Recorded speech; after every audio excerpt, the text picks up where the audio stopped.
Hi, Mike Brookfield here. So this is week 2. So this is jazz etude number 2.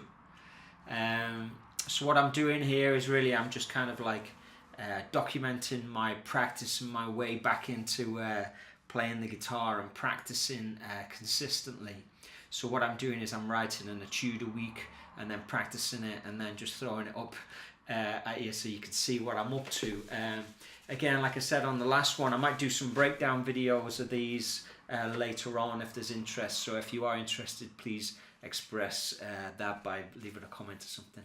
And I can kind of like talk about what I'm doing when I'm kind of writing the lines and stuff.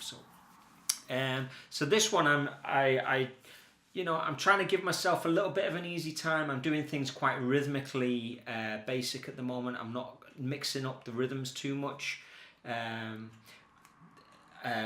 But I'm picking kind of challenging chord progressions for myself. So this time I picked a tune off this amazing album, and it's Countdown, which is a very similar kind of chord progression to Giant Steps. The chords are just flying by, and it's a really great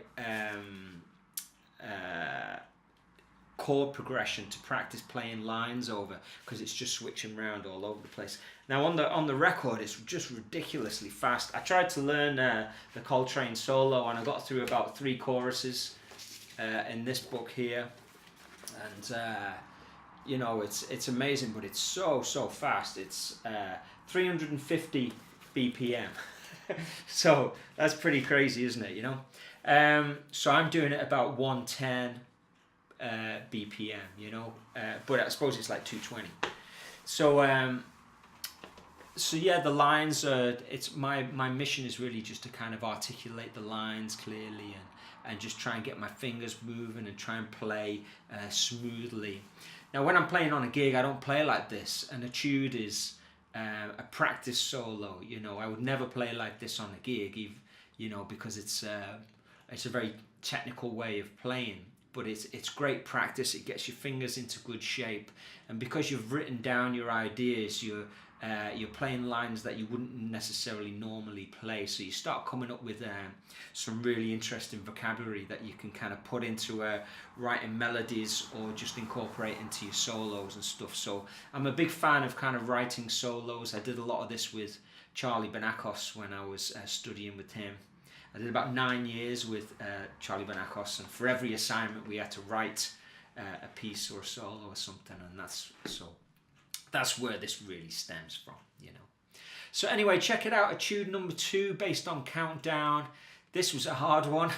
It took me a few goes to get it, but in fact, it still needs practice, and I noticed actually looking back at etude number 1 that I can play that much more fluently and more relaxed now than I could.